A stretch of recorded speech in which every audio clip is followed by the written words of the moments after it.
Picture this.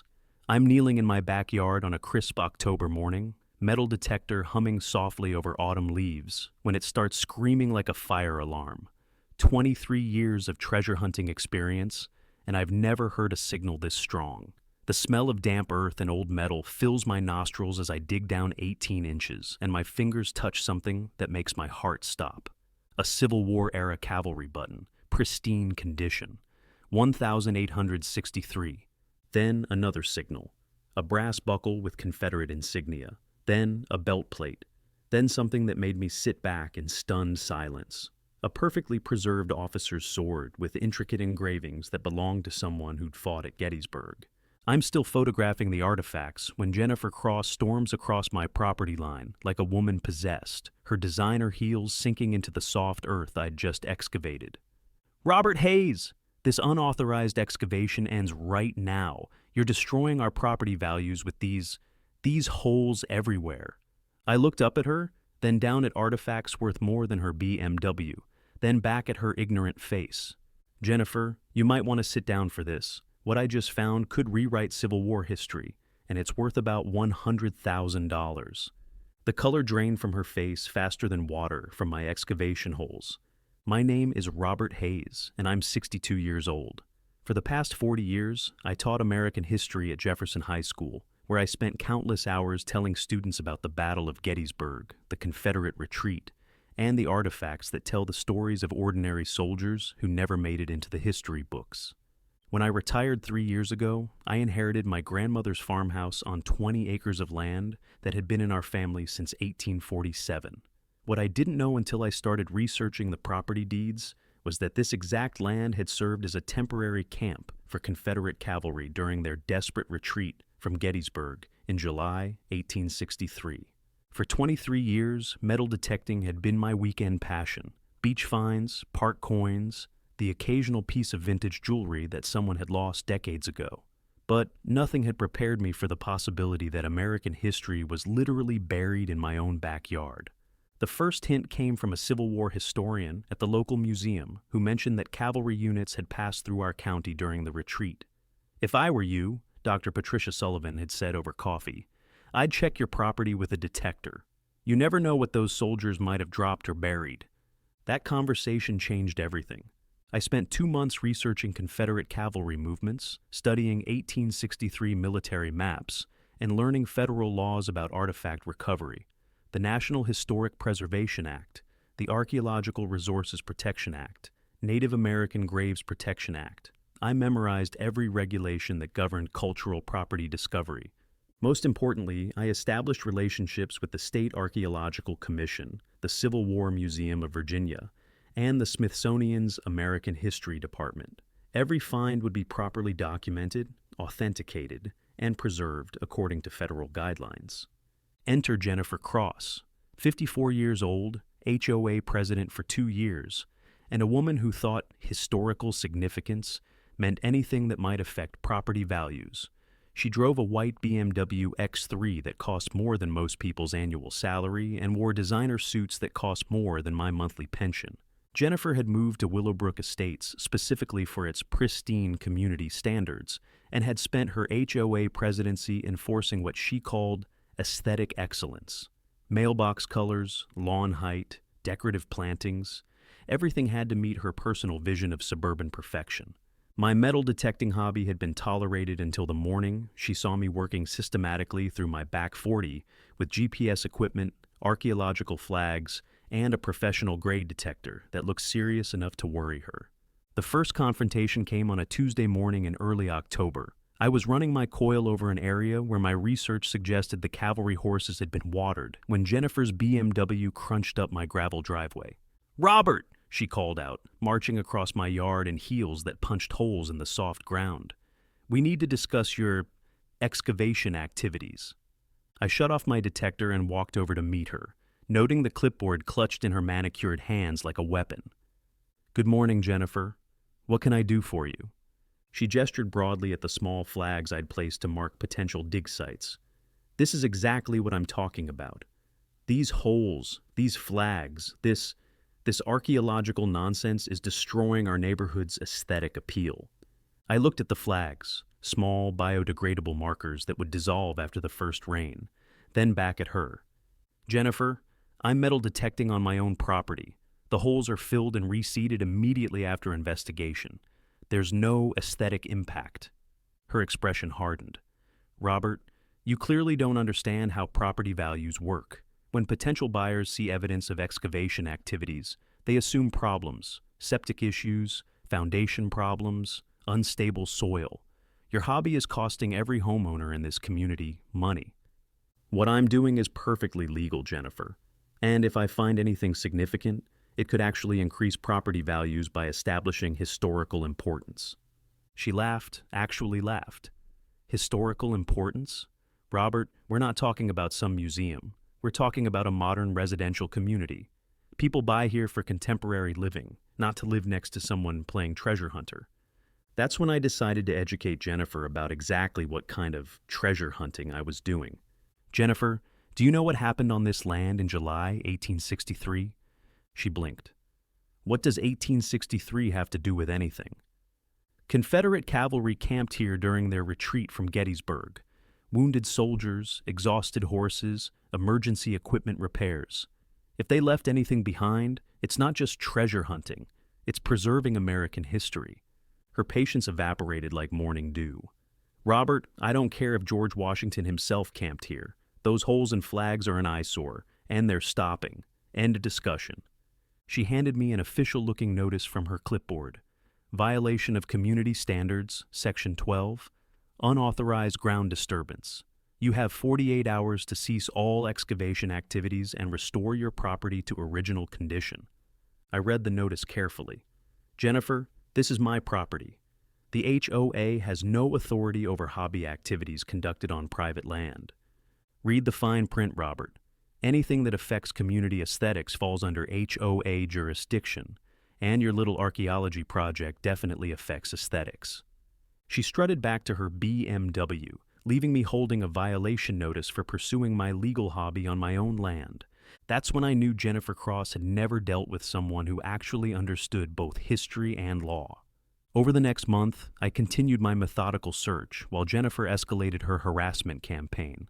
Daily violation notices, complaints to the city about unauthorized excavation, anonymous reports to the county health department about disturbed soil and potential contamination.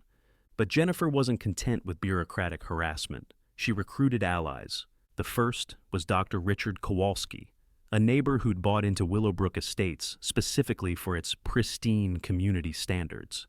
Dr. Kowalski appeared at my door one evening with two other residents demanding I be reasonable about my archaeological obsession.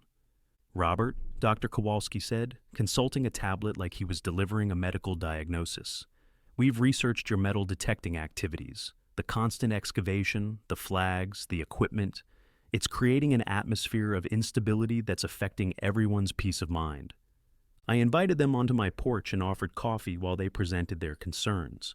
They'd prepared a formal presentation complete with property value charts, psychological studies about environmental disruption, and a petition signed by 12 residents. "Gentlemen," I said after reviewing their materials, "I appreciate your concerns, but metal detecting is a legal hobby conducted on private property according to the federal guidelines." Dr. Kowalski's confident expression faltered. "But surely there are limits to what constitutes reasonable hobby activity. The limits are set by federal law, not by neighborhood comfort levels. The State Archaeological Commission has approved my documentation methods. The Civil War Museum has requested updates on significant finds. The Smithsonian has expressed interest in anything I discover." The man to Dr. Kowalski's left, who'd introduced himself as Harold Chen, stepped forward. "Mr. Hayes, we're not questioning your legal rights. We're questioning the impact on community cohesion. Some residents are genuinely concerned about property damage, soil contamination, and the precedent of allowing unlimited excavation." "Harold, my excavation sites are immediately backfilled and reseeded. There's no property damage or contamination. And there's definitely no precedent being set. Private property owners have always had the right to pursue hobbies on their own land." They left with their charts and their concerns considerably diminished. But Jennifer's next escalation proved she was just getting started. The anonymous complaints began the following week. The city received reports about dangerous wildlife, allegedly attracted to my excavation sites. Inspectors arrived to investigate claims that my digging had disturbed snake hibernation areas, rabid groundhog dens, and aggressive wasp colonies. Each inspection cost the city money and wasted their time. Each inspector found nothing but normal suburban wildlife and properly maintained yard areas. But each visit gave Jennifer ammunition for her next wave of harassment. The breakthrough came when Inspector Maria Santos, a city environmental specialist with 12 years of experience, knocked on my door for the 4th time in 3 weeks. "Mr. Hayes," she said, removing her hard hat with obvious frustration, "I need to ask you something off the record. How many different people do you think have filed complaints about your property? Based on how often you're here, maybe a dozen." She shook her head. 63 complaints in 8 weeks, all anonymous, all reporting different environmental hazards, all filed through our online system from the same IP address. Jennifer had been filing multiple complaints daily, cycling through different environmental concerns to trigger mandatory city investigations, snake problems, wasp infestations, groundhog damage, soil contamination, water table disruption. Each complaint required an official response, costing taxpayers money and city resources. "Inspector Santos," I said, "what would happen if someone was filing false complaints to harass a property owner?" Her expression hardened. "That would be filing false reports with a government agency, Class 2 misdemeanor, $2,000 fine per violation. And if we can prove it's systematic harassment, it becomes interference with government operations." I handed her a business card with Dr. Patricia Sullivan's contact information. "You might want to coordinate with state archaeological authorities. My activities are conducted under their oversight, and someone is using your department to harass legitimate historical research." Inspector Santos studied the card, then looked at my metal detecting equipment with new understanding. "Mr. Hayes, if your work is state supervised, why haven't you mentioned that in any of our previous visits?" "Because I wanted to see how far this harassment would go before I brought in state and federal authorities." She stared at me for a long moment, then laughed. "You've been documenting everything, haven't you? Every false complaint, every wasted inspection, every attempt to use government resources for personal harassment. I've got 8 weeks of evidence that someone is systematically abusing city services to interfere with legal historical research." The city complaints stopped the next day. But Jennifer's most dangerous escalation was yet to come. 3 weeks later, she appeared at my property with her secret weapon. Margaret Thornfield, my late wife's sister, the woman who'd inherited my wife's resentment about my time-wasting hobbies, and hadn't spoken to me since the funeral 2 years ago. Jennifer had somehow tracked down Margaret and convinced her that my obsession with metal detecting was preventing me from moving on with my life and honoring Patricia's memory properly. They arrived together in Jennifer's BMW, Margaret clutching a folder thick enough to choke a horse and wearing the expression of righteous intervention that I had learned to dread during my marriage. "Robert," Margaret said, stepping out of the passenger seat like she was entering a battlefield, "we need to discuss your mental health." My blood pressure spiked so fast I could hear my pulse in my ears. Using my grief and my late wife's memory to manipulate me was crossing every line Jennifer had already obliterated. "Margaret," I said carefully, "what exactly has Jennifer told you about my metal detecting?" Margaret opened her folder and pulled out what looked like psychological articles and mental health pamphlets. "She's shown me the evidence of your obsessive behavior, the constant digging, the equipment obsession, the social isolation, the inability to maintain normal relationships because of this compulsion." I recognized the signs of Jennifer's manipulation. She'd taken my methodical approach to historical research and presented it to a grieving sister-in-law as evidence of psychological dysfunction. "Margaret, my metal detecting is a legal hobby conducted according to federal guidelines. It's not obsessive behavior." "Robert," Jennifer interrupted, her voice dripping with false concern, "Margaret is worried about your well-being. We both are. When someone spends 8 hours a day digging holes in their backyard, isolated from normal social contact, refusing to maintain proper home aesthetics, these are warning signs of depression and social withdrawal." Margaret nodded vigorously. Patricia always worried about your tendency to escape into hobbies instead of dealing with real relationships. Now that she's gone, this metal detecting has become an unhealthy way to avoid processing your grief. The emotional manipulation was breathtaking in its calculated cruelty. Jennifer had weaponized my wife's death and my sister-in-law's grief to attack my legal hobby.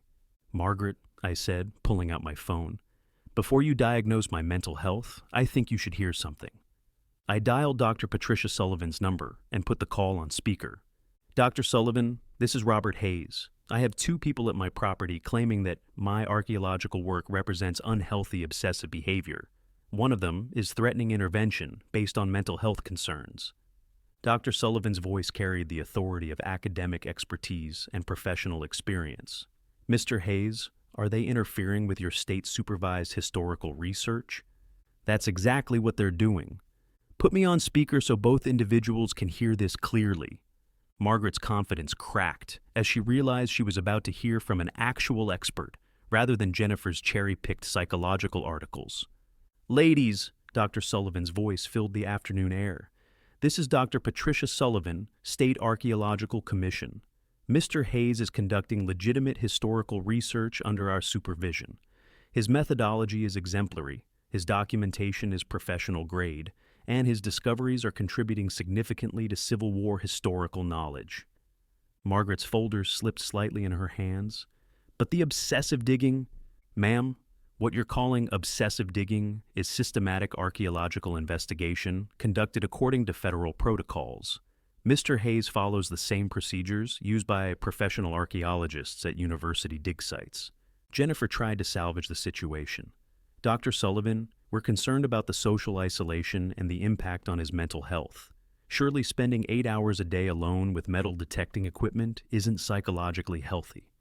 "Ma'am, Mr. Hayes spends his time conducting historical research that most people would pay universities thousands of dollars to participate in. His work is contributing to academic knowledge and museum collections. That's not social isolation. That's scholarly contribution."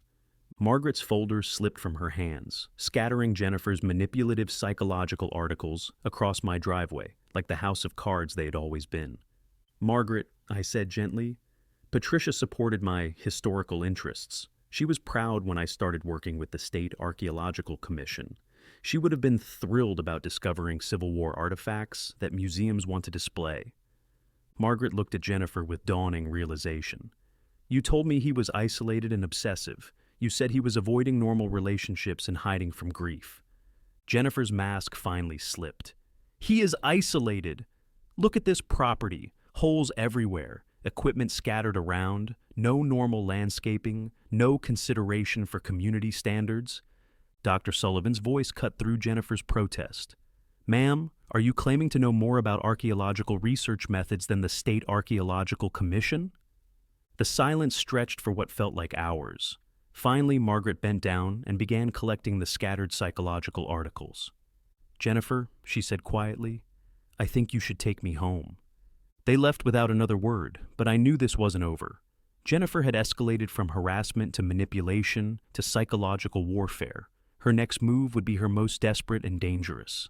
The breaking point came on that crisp October morning when my detector started screaming. The first artifact was a cavalry button, brass with an eagle design, maker's mark reading Waterbury Button Company, 1863, perfect preservation. I photographed it in place, recorded GPS coordinates, and carefully extracted it according to archaeological protocols I'd learned from the State Commission. Then the belt buckle, Confederate cavalry insignia, intricate metal work, museum-quality preservation. Then the sword, a Confederate officer's blade with elaborate engravings, the kind carried by someone of significant rank. The tang bore initials, LRM, Lieutenant Robert Morrison, according to military records I'd consulted. But the discovery that made my hands shake was a small leather pouch containing 23 gold coins.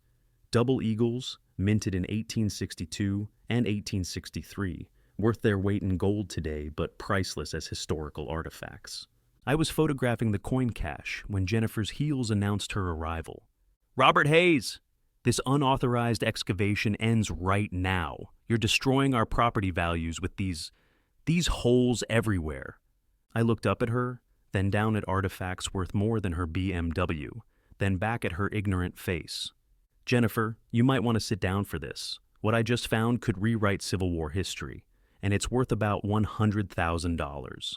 Her expression shifted from anger to confusion to something that looked uncomfortably like greed. What do you mean, $100,000? I held up the cavalry button. 1863 Confederate cavalry button, perfect condition. $8,000 to $12,000 at auction. Then the buckle. Officer's belt buckle with regimental insignia. $15,000 to $20,000. Then the sword. Confederate officer's sword with provenance. $35,000 to $50,000. Finally, the pouch of coins. 23 double eagle gold coins from 1862 to 1863. $25,000 to $40,000 depending on condition. Jennifer's eyes widened as she processed the numbers. You're telling me there's over $100,000 worth of old things buried in your backyard? Not just old things, Jennifer. These are museum-quality Civil War artifacts. The Smithsonian has already expressed interest based on my preliminary photos. That's when I saw the calculation happening behind her eyes, the shift from viewing my hobby as a nuisance to viewing my discoveries as an opportunity. Robert, she said, her voice taking on the sweetness of poisoned honey, I think we need to discuss this situation more. Collaboratively. What do you mean collaboratively? She straightened her blazer and adopted what I'd learned to recognize as her reasonable authority figure pose. Well, obviously these artifacts were found on community property. Technically, anything that affects the entire neighborhood should be managed by the HOA for the benefit of all residents. I stared at her for a long moment, letting the audacity of her statement sink in. Jennifer, these artifacts were found on my private property, 20 feet from my back porch, using my personal equipment during my private hobby activities. But Robert, you said yourself that Confederate soldiers camped here. If they camped here, they camped on the entire area that's now our community. That makes any artifacts community property, doesn't it? She was actually trying to claim ownership of historical artifacts found on my private land. Jennifer, that's not how artifact recovery works. That's not how property law works. That's not how anything works. Her sweet tone evaporated. Robert, I'm trying to be reasonable here, but if you're going to be difficult, I have other options. Such as? She pulled out her phone. Such as reporting suspected cultural property violations to the proper authorities. I'm sure they'd be very interested to learn about someone excavating potential archaeological sites without proper permits. That's when I realized Jennifer Cross had just made the biggest mistake of her HOA presidency. Jennifer, you're absolutely right. The proper authorities should definitely be involved. In fact, I called them this morning. Her confident smile faltered. What do you mean you called them? I pulled out my phone and showed her a contact entry. Dr. Patricia Sullivan, State Archaeological Commission. Dr. Sullivan has been coordinating my artifact recovery since day one. Every find is documented according to federal guidelines. Every discovery is reported to appropriate museums. Every excavation follows approved archaeological protocols. Jennifer's face went pale. But you're not an archaeologist. You can't just dig up historical things. Actually, Jennifer, I can.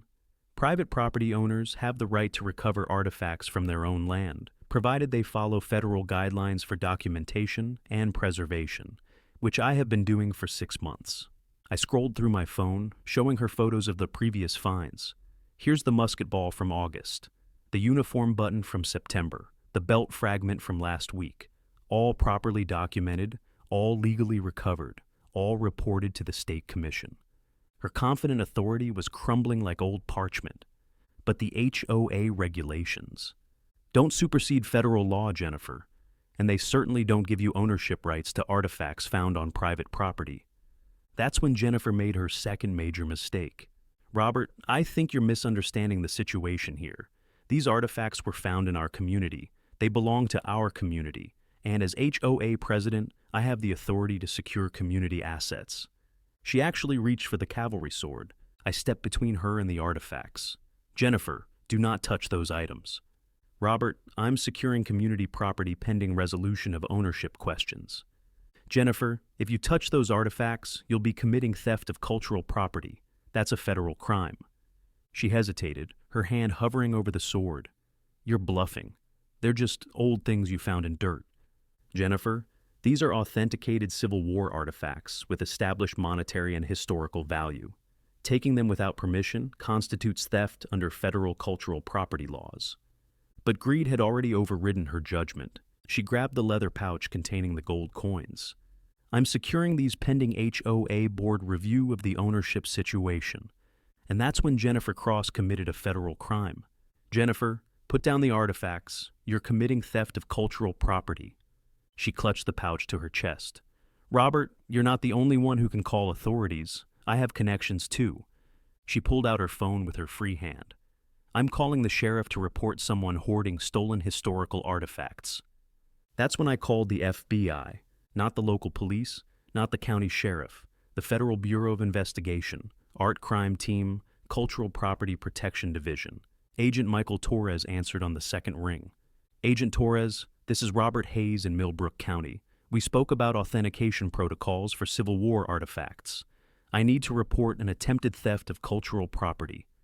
Jennifer's confidence evaporated as she heard the words FBI and cultural property theft. Sir, could you repeat that? Someone is attempting to steal authenticated Civil War artifacts? That's correct. I have documented Civil War artifacts worth approximately $100,000, and an individual is claiming ownership and attempting to remove them from my property. Sir, can you keep the suspect on scene until agents arrive? Cultural property theft is a federal crime under the National Stolen Property Act. Jennifer's face went white as she processed the words federal crime and FBI agents. Agent Torres, the suspect is present and has possession of a pouch containing 23 1863 Double Eagle gold coins.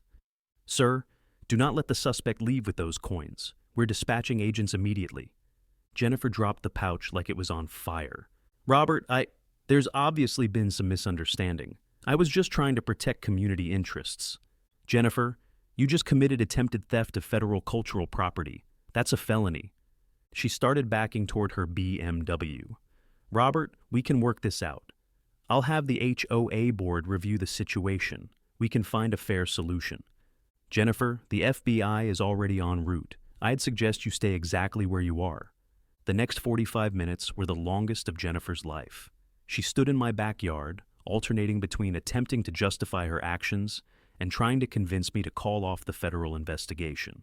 Robert, you have to understand, I was thinking about the community, property values, historical preservation. I just wanted to make sure everything was handled properly. Jennifer, attempting to steal artifacts is not handling things properly. But Robert, I wasn't stealing. I was securing. There's a difference.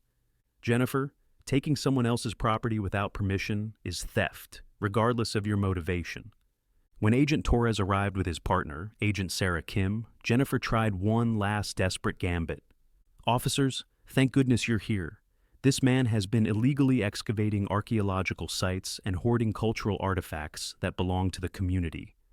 Agent Torres looked at Jennifer, then at me, then at the carefully documented artifacts laid out on my photo tarp.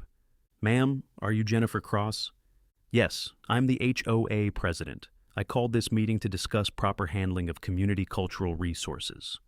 Ma'am, you didn't call this meeting. Mr. Hayes called to report attempted theft of cultural property. Are you claiming ownership of these artifacts? Jennifer's lawyer instincts, if she had any, should have told her to remain silent. Instead, she doubled down. These artifacts were found on community property. As HOA President, I have the authority to secure community assets pending proper legal review. Agent Kim stepped forward. Ma'am, these artifacts were found on Mr. Hayes' private property. Do you have any legal basis for claiming ownership? Well, the HOA covenants clearly state that anything affecting community property values falls under HOA jurisdiction. Agent Torres pulled out his handcuffs. Ma'am, HOA covenants don't supersede federal cultural property laws. You're under arrest for attempted theft of cultural property under the National Stolen Property Act. The look on Jennifer's face as those handcuffs clicked around her wrists was worth more than all the gold coins in that leather pouch. This can't be legal. They're just old things. I was protecting property values. Agent Kim read her rights while Agent Torres began photographing the crime scene. Ma'am, these are authenticated Civil War artifacts with established historical and monetary value. Attempting to take them constitutes federal theft. As they led Jennifer to the federal vehicle, she made one last attempt to justify her actions. Robert, you don't understand what this will do to property values. Having FBI investigations in our neighborhood, this will ruin everything. I looked at the woman who'd spent 2 years harassing me over my legal hobby, who'd tried to steal artifacts worth more than her BMW, who'd committed federal crimes to satisfy her greed. Jennifer, the only thing ruining our neighborhood is people who think property values matter more than American history. The federal investigation that followed revealed a conspiracy that reached far beyond one attempted artifact theft and exposed a criminal network that had been operating across 3 states. Agent Torres spent 12 weeks unraveling a web of corruption that connected Jennifer's HOA fraud to a sophisticated antiquities trafficking operation run by Marcus Whitmore, a dealer in estate Civil War collectibles based in Richmond, Virginia. The investigation revealed that Jennifer had been part of a systematic scheme involving corrupt HOA presidents, fake archaeological consultants, and black market antiquities dealers who specialized in liberating historical artifacts from private property. Dr. Richard Kowalski, the neighbor who'd visited my property with concerns about my metal detecting, turned out to be a key player in the conspiracy. His PhD in environmental science was real, but his credentials had been suspended for 3 years due to previous fraud convictions. He'd been operating under a fake consulting company called Heritage Property Assessment, charging HOA boards $8,000 per evaluation, while providing reports designed to justify confiscating valuable artifacts from residents. The scheme worked like this. Corrupt HOA presidents would identify residents with potentially valuable collections: military artifacts, antique firearms, historical documents, family heirlooms. Dr. Kowalski would provide official-looking reports declaring these items community safety hazards or environmental violations. The HOA would confiscate the items using fabricated emergency authority. Marcus Whitmore would purchase them at a fraction of their value and sell them through his Richmond gallery. They'd successfully stolen over $2.3 million worth of historical artifacts from 47 families across Virginia, Maryland, and Pennsylvania before attempting to add my Civil War discoveries to their inventory. Jennifer's role was to establish legal pretenses for confiscation, while Dr. Kowalski provided scientific justification, and Whitmore handled the disposal through apparently legitimate sales channels. Agent Torres discovered that Jennifer had been paid $15,000 by Dr. Kowalski for his assessment of my property. She'd received another $25,000 from Whitmore's gallery as an advance payment for estate Civil War artifacts from my collection. Dr. Kowalski had received $50,000 over 2 years for various environmental assessments that enabled artifact theft. The financial trail was damning, but the digital evidence was devastating. Email records showed Jennifer coordinating with the conspiracy members, discussing strategies to neutralize federal protection claims and overcome heritage preservation objections. Most shocking was a recorded phone conversation discovered on Whitmore's devices, where Jennifer explicitly discussed the value of my artifacts. The old teacher found at least $100,000 worth of Civil War stuff: coins, sword, buttons, buckles, museum quality.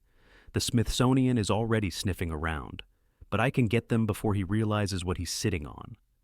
Whitmore's response was equally incriminating. Jennifer, if these are authentic 1863 pieces with Gettysburg provenance, we're talking about $250,000 in the right auction. Get me those artifacts, and your cut is $75,000.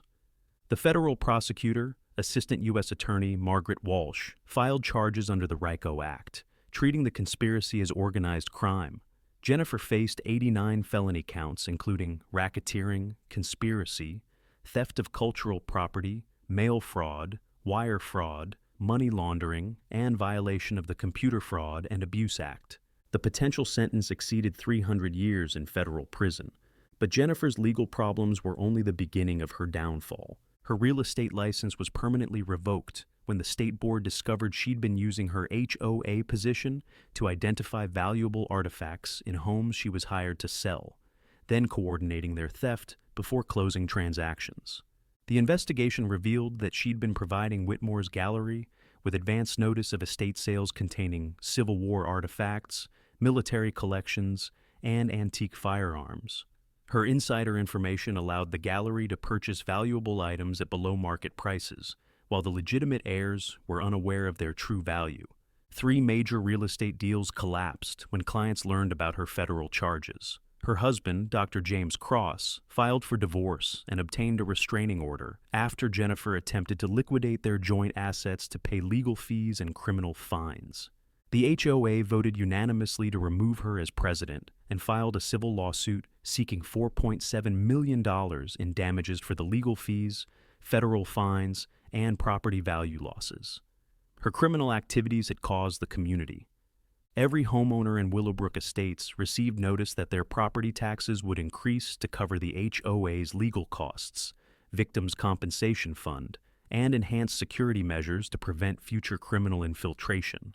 Jennifer's financial destruction was swift and total. The federal bond required to avoid jail during trial consumed her savings. Legal defense costs exceeded $800,000 in the first year.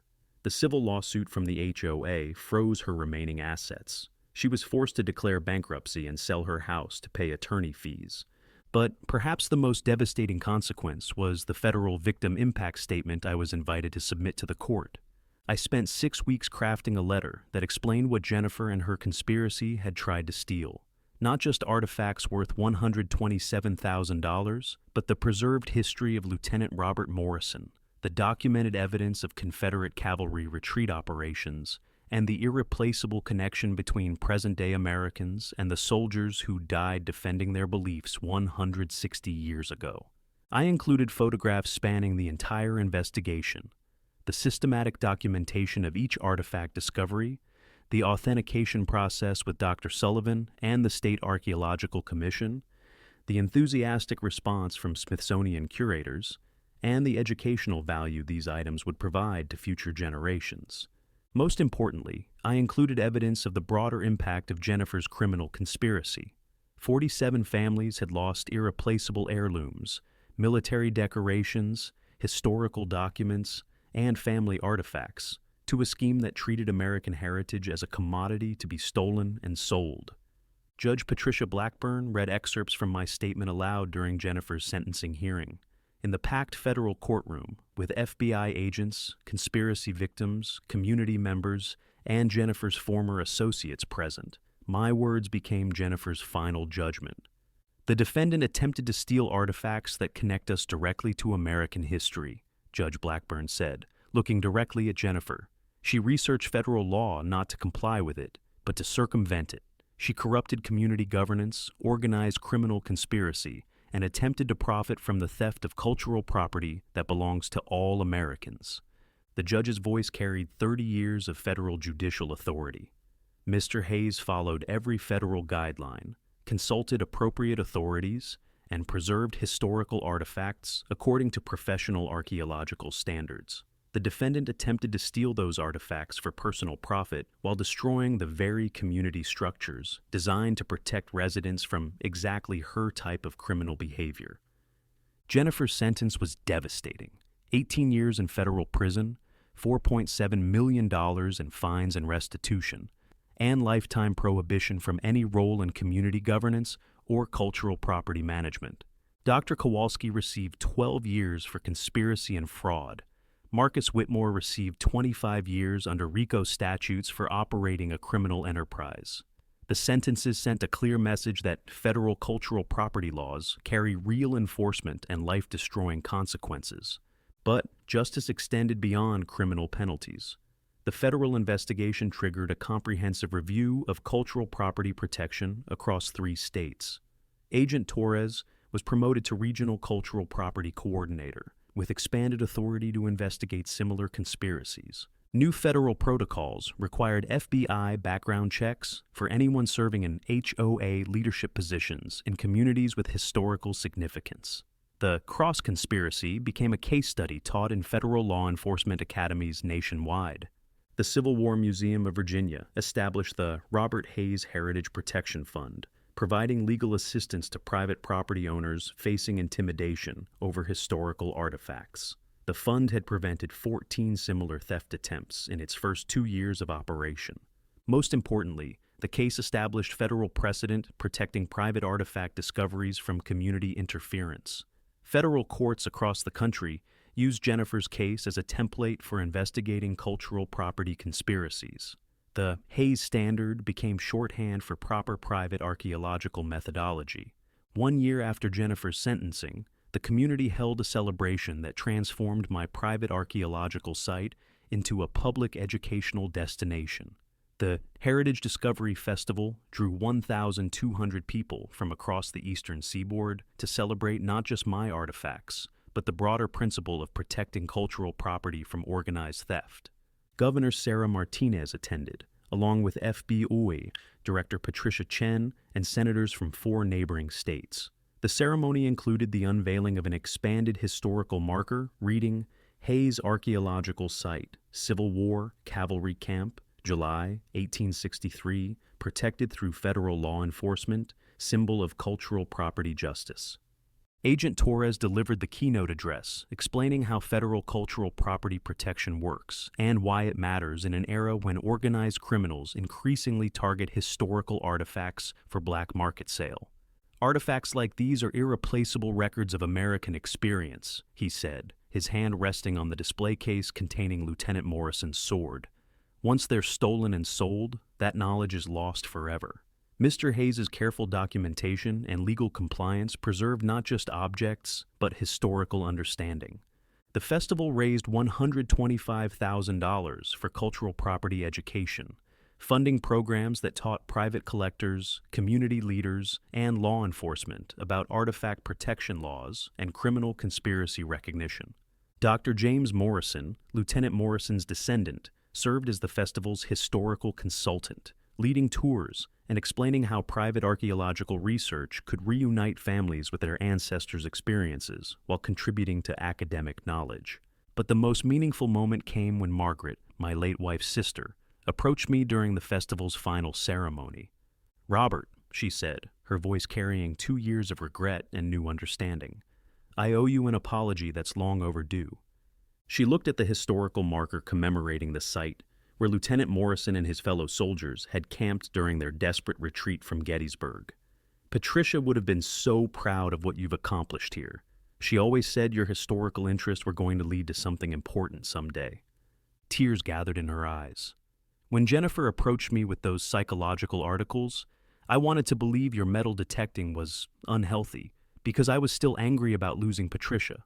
I wanted to blame someone for the unfairness of her cancer, and your happiness with your hobby seemed like an easy target."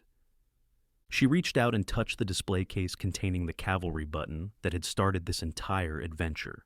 "But Patricia loved your passion for history. She would want these artifacts to be preserved and shared, not stolen by criminals who saw them as nothing more than valuable objects." I hugged the woman who'd been my wife's sister, feeling the weight of shared grief finally transforming into shared purpose. "Margaret, Patricia would want these artifacts to teach people about American history. There's room in that mission for both of us." From that day forward, Margaret became a regular volunteer at the heritage site. She'd bring visitors through the discovery area, sharing stories about the investigation, while I demonstrated archaeological documentation methods.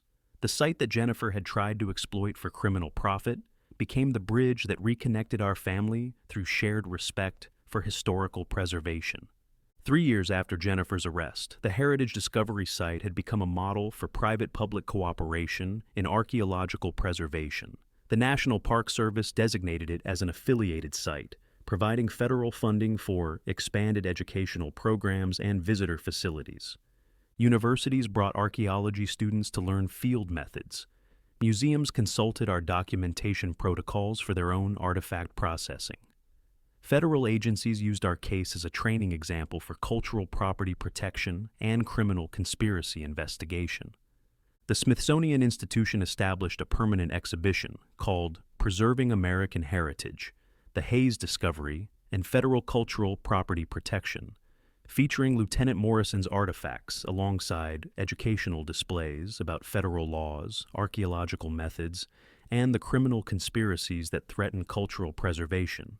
But the most profound impact came through the educational programs that reach thousands of young people annually. The Junior Archaeologist Academy became a summer program offered at 12 historical sites across 3 states. Children learned metal detecting techniques, federal preservation laws, and documentation methods while gaining hands-on experience with replica artifacts and supervised excavation activities. Dr. Patricia Sullivan, who had guided my work from the beginning, developed a curriculum that taught middle and high school students about archaeological ethics, cultural property protection, and the career paths available in historical preservation. Mr. Hayes' case demonstrates that private citizens can make significant contributions to historical knowledge, she explained to visiting student groups, but only when they follow federal guidelines, consult professional archaeologists, and prioritize preservation over personal profit. The contrast with Jennifer's criminal approach could not have been more educational. Students learned that the same artifacts could either contribute to public knowledge or disappear into black market sales, depending entirely on the ethics and legal compliance of the people who discovered them. But perhaps the most powerful educational tool was the documentary film produced by the History Channel about the investigation, conspiracy, and trial. Stealing History, the Jennifer Cross Conspiracy, became required viewing in federal law enforcement academies and university courses on cultural property protection. The film included interviews with all the major participants, my explanation of proper archaeological methods, Agent Torres's description of the criminal investigation, Dr. Morrison's perspective on family heritage recovery, and Judge Blackburn's analysis of federal cultural property law. Most impactful was the interview with Jennifer herself, recorded during her federal prison sentence.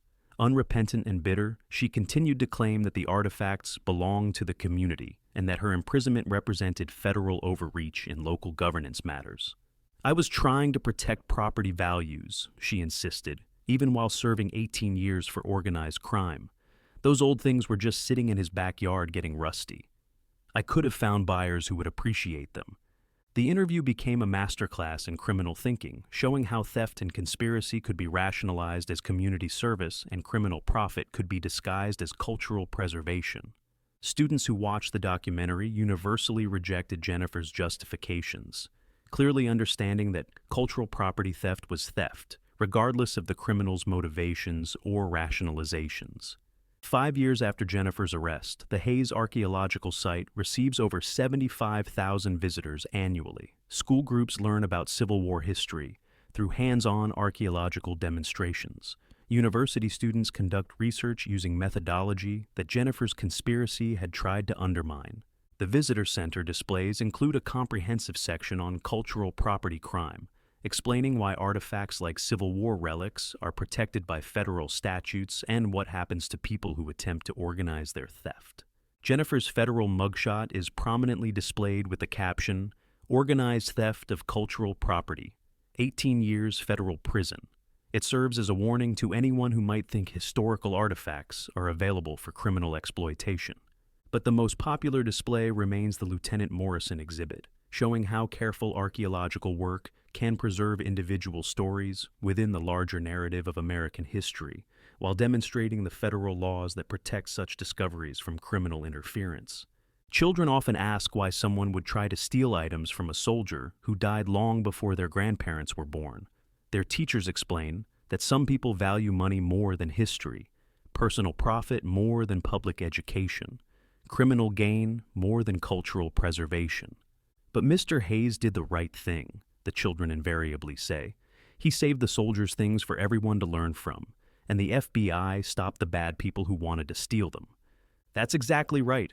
I saved them for everyone, and federal law enforcement protected them from organized criminals. Jennifer Cross and her conspiracy learned too late that federal cultural property laws carry federal enforcement, that organized crime targeting historical artifacts triggers RICO prosecutions, and that some things are too valuable to American heritage to be stolen for personal profit. The artifacts they'd tried to steal now educate tens of thousands of people annually about Civil War history, archaeological methods, federal law enforcement, and the importance of cultural preservation. Their attempted theft became a case study in how federal laws protect American heritage from organized criminal exploitation. Lieutenant Morrison's sword hangs in the Smithsonian, telling visitors about cavalry operations during the retreat from Gettysburg, while demonstrating the federal protections that preserve such artifacts for public benefit. The gold coins are displayed with explanations of Confederate financial systems and federal laws that prosecute cultural property theft. The buttons and buckles demonstrate both military history and the archaeological methods that preserve such knowledge for future generations. Every artifact Jennifer had called rusty old things now contributes to public understanding of American history, while serving as evidence that federal cultural property protection works when combined with proper archaeological methodology and community education. On quiet evenings when the visitor center has closed and the archaeological site rests under moonlight, I sometimes walk through the area where Lieutenant Morrison and his fellow soldiers camped during their desperate retreat from Pennsylvania. The interpretive trail markers explain military movements, archaeological findings, and federal laws that protect such sites from criminal exploitation.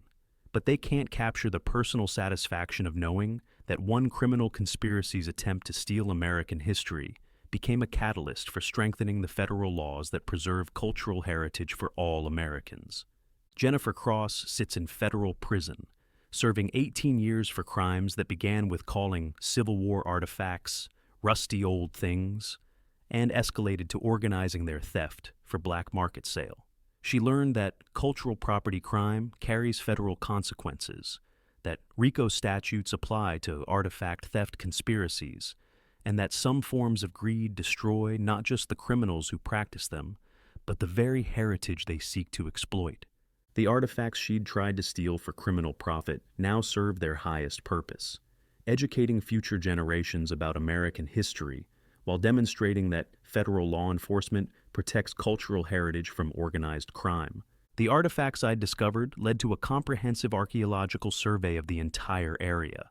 The State Archaeological Commission, working with the Civil War Museum and the Smithsonian, conducted a professional excavation that revealed the full scope of the 1863 cavalry camp.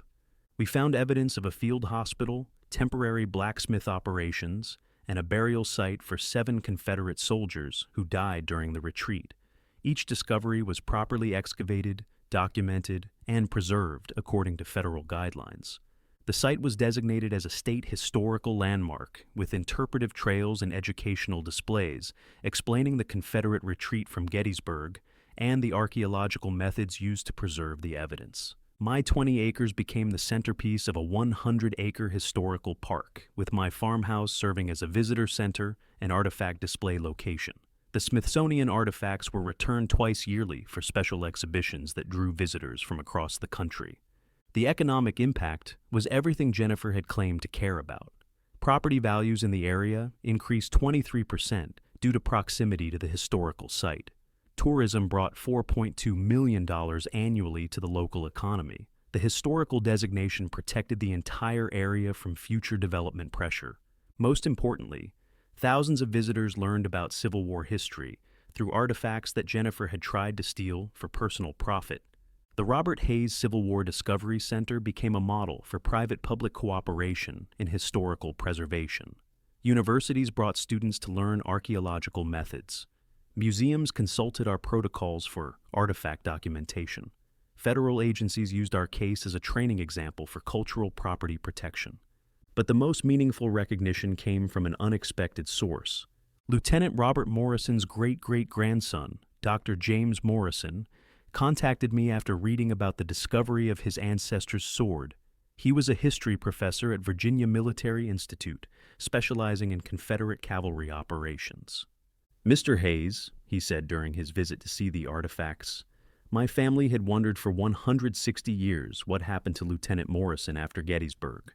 Thanks to your careful work, we now know he made it at least to your property during the retreat. The sword proves he survived the battle." Dr. Morrison provided family letters and military records that helped complete the archaeological picture of the cavalry camp. His ancestor had been wounded at Gettysburg, but had survived long enough to participate in the retreat through Pennsylvania and Maryland. "The artifacts you preserved don't just tell us about the war," Dr. Morrison explained. "They tell us about individual soldiers, their equipment, their experiences, their survival efforts. That's history you can't get from official records."